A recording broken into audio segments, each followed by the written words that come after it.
2, 1, go!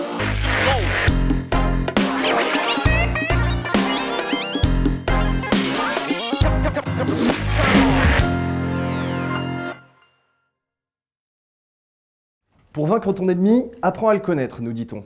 Moi, celui que je cherche à vaincre, vous le connaissez tous, c'est le virus du sida, ou VIH pour virus de l'immunodéficience humaine.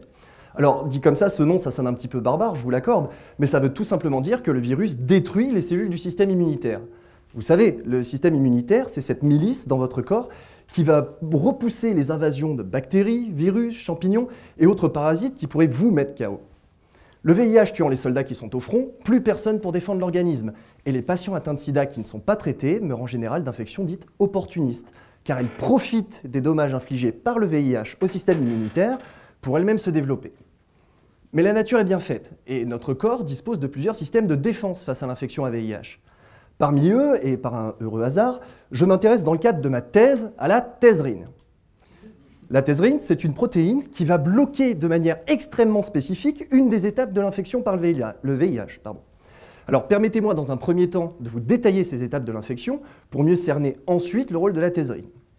Pour les besoins de cet exposé, on va considérer, si vous le voulez bien, que le système immunitaire, c'est une cité universitaire et que les cellules immunitaires, ce sont tout autant de studios qui composent la cité. Le VIH, lui, ni plus ni moins qu'un squatteur. Ce virus, c'est un petit malin. D'une, il a en sa possession un pass qui lui permet de rentrer dans pas mal de studios. Et de deux, une fois rentré dans une cellule, ou dans un studio si vous voulez, le virus il est bien. Il se met à l'aise, il pique dans le frigo, et finit par trouver une photocopieuse magique qui lui permet de se cloner. Alors pas plus bête qu'un autre, il l'utilise, produit plein de copies de lui-même, et là vous vous en doutez, c'est l'attaque des clones. Après avoir saccagé le studio, les clones ressortent pour aller squatter ailleurs. Et comme ça, de proche en proche, en quelques années, la cité s'effondre, et il ne reste que des ruines de votre système immunitaire.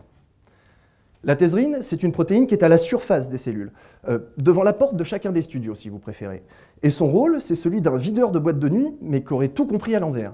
C'est-à-dire qu'il laisse rentrer les virus dans la cellule sans problème. Par contre, quand ceux-ci veulent ressortir, clac, il les attrape par la main, leur dit « toi, tu bouges plus », ce qui coupe court à la propagation de l'infection. Alors là, vous pourriez me dire « Pacini, c'est bien joli ce que tu nous racontes, mais si c'était vrai, l'infection ne pourrait pas se propager, et on ne parlerait pas de sida. » Certes. Cela dit, le virus ne se laisse pas faire. N'oubliez pas, c'est un petit malin, doublé d'un vicieux stratège. En effet, pour arriver à se propager malgré la thésrine, le virus fait en sorte, tenez-vous bien, que la cellule détruise elle-même ce vigile qui monte la garde à sa porte. C'est machiavélique.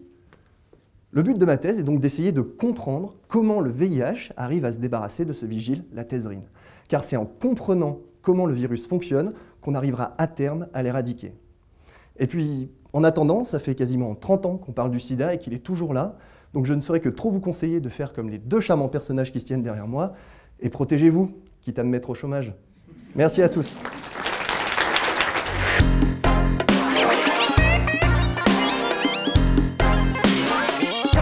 Come on.